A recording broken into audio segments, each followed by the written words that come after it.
उबारा पर प्लांट में switch yard के ट्रांसफार्मर में भीषण आग लगने से प्रशासनिक अमले में हड़कंप मच गया। सूचना मिलने के बाद उबरा पावर प्लांट पर जिला अधिकारी और पुलिस अधीक्षक पहुंचे और घटना स्थल का निरीक्षण किया। अब तक आग लगने का कारण स्पष्ट नहीं किया गया है। आग लगने के कारण उबरा परियोजना की 2 यूनिट बंद करनी पड़ी।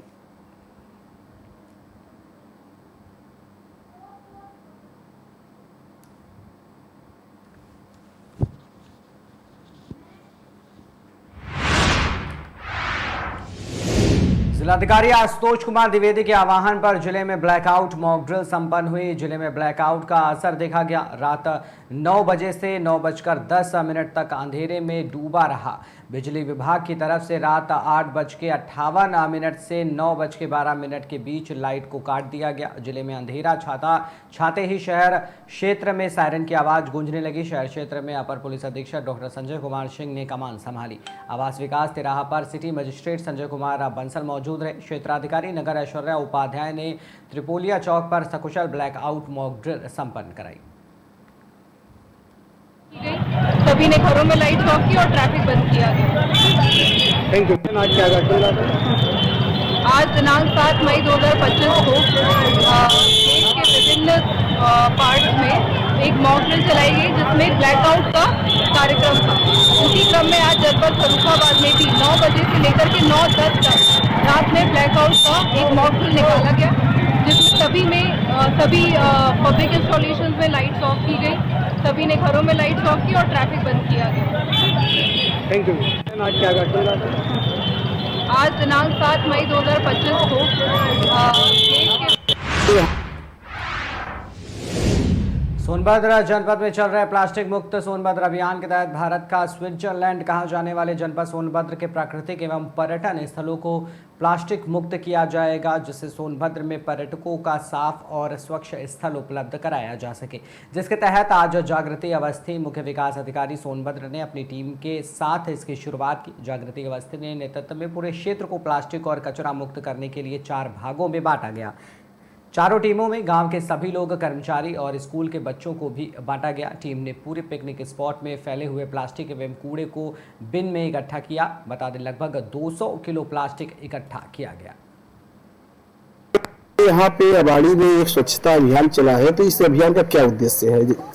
हमारे जितने भी प्रमुख सार्वजनिक स्थल हैं, खासकर वो जहाँ पर जनागमन ज्यादा होता है, वहाँ पे अक्सर देखने को मिलता है कि कचरा बहुत मिलता है। चाहे पानी की बोतल्स हों, चिप्स के पैकेट्स हों, ये सब कचरा वहाँ पे होता है, जिसके कारण उस जगह की सुंदरता भी कम होती है। बारिश में वहाँ पे जितनी भी नालियां हैं वो चौक हो जाती हैं।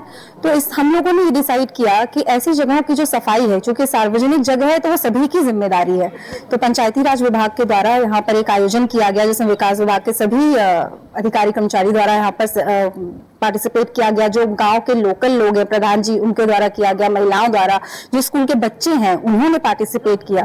तो आयोजन का मकसद ये है कि जहां कहीं भी गंदगी है वहां हम उसको अपनी सार्वजनिक जिम्मेदारी माने, साथ में आकर के जन सहभागिता के साथ उस स्थान को स्वच्छ रखें। ये सही बात है कि सफाई कर्मियों की तैनाती सरकार द्वारा की जाती है, पूरा विभाग इसके लिए बनाया जाता है, लेकिन जब तक हम सभी के अंदर स्वच्छता की आदत नहीं होगी तब तक हम अपने स्थानों को स्वच्छ नहीं रख पाएंगे। मैम, जिस तरह से कड़ी की धूप है और इस धूप में सभी अफसर आप लोग आकर के यहाँ सफाई कर रहे हैं, तो अन्य अधिकारियों और कर्मचारियों को क्या संदेश देंगे? उनको भी यही देंगे कि जैसे अभी हमारा तो उद्देश्य ये था गर्मी में आने का कि इस समय नदी का जलस्तर कम है, प्लास्टिक और गंदगी ऊपर की तरफ आ गई है, तो उसको इकट्ठा कर ले, नहीं तो बारिश में बह करके नदी में चली जाएगी। और दूसरे अधिकारी कर्मचारियों को यही संदेश है कि यदि हम किसी पद पर बैठे हुए हैं तो उसमें जिम्मेदारी सिर्फ हमारे ऑफिस को स्वच्छ रखने तक नहीं है। आपसे जुड़े हुए जितने भी स्थान है, आपसे जुड़े हुए जितने भी सार्वजनिक स्थल है, उन सभी की स्वच्छता, उन सभी की देखरेख वो हमारी जिम्मेदारी है।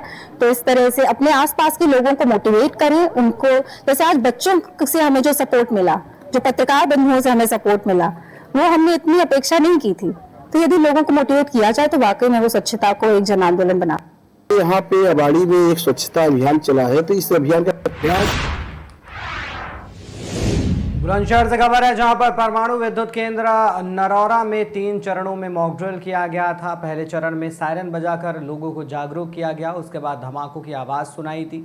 दूसरे चरण में धमाकों में घायल हुए लोगों को प्राथमिक चिकित्सा चौकी पहुंचाया गया, धमाकों से लगी आग बुझाई गई और तीसरे चरण में एम्बुलेंस की मदद से धमाकों से घायल हुए लोगों को हायर मेडिकल सेंटर पहुंचाया गया। लोगों को सोशल मीडिया की अफवाहों से बचने और संदिग्ध वस्तु न छूने को जागरूक किया गया।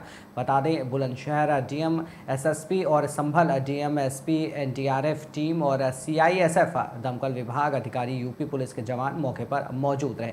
वॉलंटियर्स की मदद से नरौरा में आयोजित मॉक ड्रिल और ब्लैकआउट का ये पूरा कार्यक्रम किया गया। प्रयास हुआ है इसमें बकायदा 3 चरणों में हमने भी देखा कि किस तरीके से लोग घायल हुए, उनको उठाकर ले जाया गया। ऐसे में क्या आपकी तरफ से अपील रहेगी लोगों को जागरूक करने के लिए नागरिकों के, और ये पूरा जो अभ्यास है आप कैसे देख रहे हैं, सफल है? आज बुलंदशहर में पूरे जनपद में एक बृहद स्तर से अवेयरनेस का प्रोग्राम किया गया, मॉक ड्रिल कराई गई। स्कूलों से लेके वार्ड तक, गांव तक, हर जगह जो है ये मॉक ड्रिल और करवाई गई है। इसका बेसिक उद्देश्य यही है कि अगर कोई आपातकालीन स्थिति आती है तो कैसे हमारे जो लोग हैं, ये जानकारी उनके पास रहे कि अपने आप को और अपने आसपास को कैसे सुरक्षित रखना है। उसके जो SOPs हैं वो हमारे विलेज लेवल के एक व्यक्ति तक पहुंचे, ये हम लोगों का उद्देश्य रहा है। और नरोरा में आज सिविल डिफेंस की टीम ने बहुत ही अच्छा मॉक ड्रिल किया है, जिसमें पूरा उन्होंने स्टेप बाय स्टेप समझाया है कि कैसी स्थिति में कैसा रिएक्शन देना है। वो एक यहाँ पे बहुत अच्छे से सक्सेसफुल तरीके से आज संपन्न किया गया है। तो मेरी सभी जनपद वासियों से अपील है कि जो भी दिशा निर्देश शासन द्वारा दिए गए हैं उनको आप अच्छे से सुने, उनको अच्छे से समझें, और कभी भी अगर ऐसी आपातकालीन स्थिति आती है तो उसका पालन करें और अपनी जान भी बचाएं और अपने आसपास वालों की जान बचाएं। हमने देखा कि संभल के डीएम एसपी भी यहाँ मौजूद रहे हैं, क्योंकि सीमा है ये। एक तो क्या हिस्सेदारी रही है सब लोगों की, सारे अधिकारी जो यहाँ मौजूद रहे हैं। दूसरा, हम ये भी देखते हैं कि यदि आपात स्थिति पैदा होती है तो सोशल मीडिया पर कुछ नकारात्मक शक्तियां एक्टिव रहती हैं, जो भ्रामक सूचनाएं फैलाकर, अफवाह फैलाकर पैनिक करते हैं माहौल को। उनके लिए देखिए, उसमें जो हमारी सरकारी एजेंसीज होती हैं वो तो लगी रहती हैं ऐसे लोगों को के ऊपर कार्रवाई करने के लिए, लेकिन मैं सभी लोगों से भी अपील करना चाहूंगी कि जो आधिकारिक सूत्र हैं खाली उन्हीं की, जो वहाँ से न्यूज़ होती है या वहाँ से जो दिशा निर्देश होते हैं उन्हीं को ही माने। इस प्रकार की नेगेटिविटी और र्यूमर फैलाने वाले लोगों पर बिल्कुल विश्वास न करें।